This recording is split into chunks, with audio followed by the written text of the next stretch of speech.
PSSI akui jalin komunikasi dengan Elkan Bagot, bakal comeback bela timnas Indonesia. PSSI sebut proses pendekatan pemain keturunan baru untuk timnas Indonesia berjalan lancar. Simak info selengkapnya hanya di Bolala News.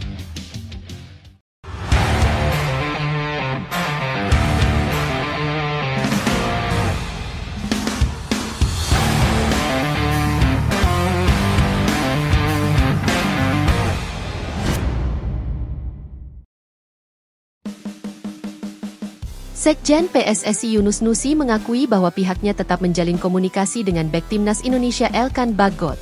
Nama Elkan Bagot belakangan ini memang ramai jadi perbincangan.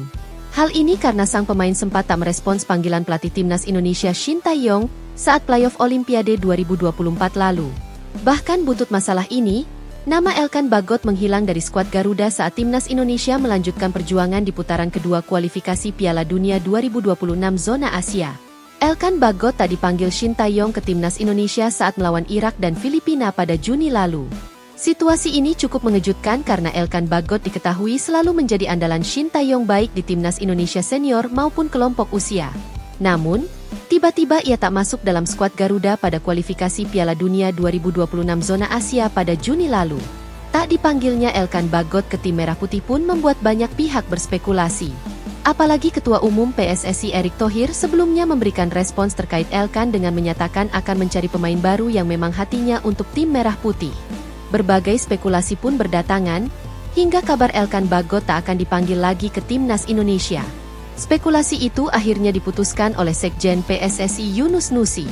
Ia mengakui bahwa federasi tetap berkomunikasi dengan pemain-pemain berpaspor Indonesia. Yunus Nusi menegaskan bahwa PSSI selalu berkomunikasi dengan siapapun pemain yang memiliki paspor Indonesia. Untuk itu, termasuk Elkan Bagot juga tentunya masih jalan komunikasinya. Bahkan dengan pemain-pemain lain yang memiliki paspor Indonesia, tentu masih berkomunikasi. Hal ini karena PSSI juga ingin pemain-pemain ini bisa memperkuat tim Merah Putih nantinya. Apalagi perjuangan skuad Garuda di kualifikasi Piala Dunia 2026 zona Asia semakin berat. Tim Merah Putih dalam putaran ketiga kualifikasi Piala Dunia 2026 zona Asia bergabung dalam grup C bersama Jepang, Australia, Arab Saudi, Cina, dan Bahrain.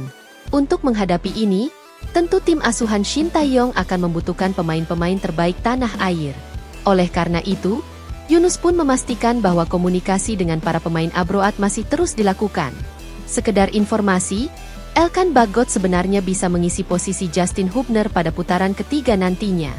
Hal ini karena Justin Hubner bakal mendapat larangan bermain karena akumulasi kartu di putaran kedua lalu. Dengan begitu, apabila Bagot masih, ia bisa mengisi posisi Hubner. Sementara itu, saat ini Elkan Bagot pun sudah terlihat bergabung dengan Ipswich Town. Ia telah memulai latihan bersama tim asal Inggris tersebut jelang Premier League. Sekjen PSSI, Yunus Nusi, mengatakan proses pendekatan yang dilakukan Federasi Sepak Bola Indonesia untuk mendatangkan pemain-pemain keturunan baru untuk membela timnas Indonesia berjalan lancar. Meski begitu, Yunus Nusi belum bisa menceritakan proses yang kini sedang terjadi. PSSI memang melakukan pendekatan ke beberapa pemain keturunan agar bisa membela timnas Indonesia pada putaran ketiga kualifikasi Piala Dunia 2026 zona Asia.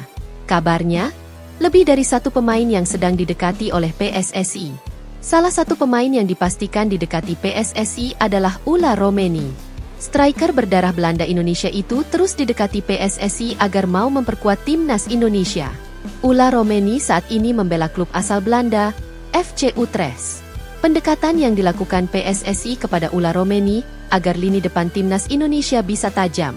Seperti diketahui, pelatih timnas Indonesia, Shin Tae-yong, melakukan evaluasi setelah timnas Indonesia tampil di grup F putaran kedua kualifikasi Piala Dunia 2026 zona Asia.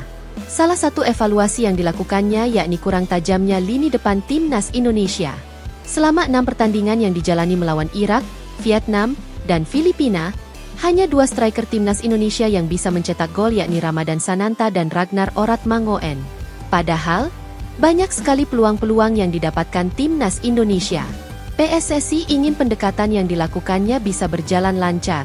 Hingga akhirnya, Pemain-pemain keturunan baru itu bisa membela timnas Indonesia untuk menghadapi pertandingan grup C putaran ketiga kualifikasi Piala Dunia 2026 zona Asia. Babak tersebut akan dimulai pada September 2024 sampai Juni 2025. Timnas Indonesia tergabung bersama Jepang, Australia, Arab Saudi, Bahrain, dan Cina. Semua masih dalam proses dan berjalan lancar. Yunus Nusi mengakui bahwa PSSI sangat berharap pemain-pemain tersebut bisa membela timnas Indonesia. Sebab, lawan-lawan yang dihadapi tim Merah Putih akan sangat berat. Timnas Indonesia dijadwalkan akan menghadapi laga tandang melawan Arab Saudi pada laga perdana grup C putaran ketiga kualifikasi Piala Dunia 2026 zona Asia, 5 September 2024. Selanjutnya, Timnas Indonesia akan menjamu Australia pada laga kedua grup C putaran ketiga kualifikasi Piala Dunia 2026 zona Asia, 10 September 2024. Sekian news flash hari ini, nantikan berita selanjutnya. Salam olahraga.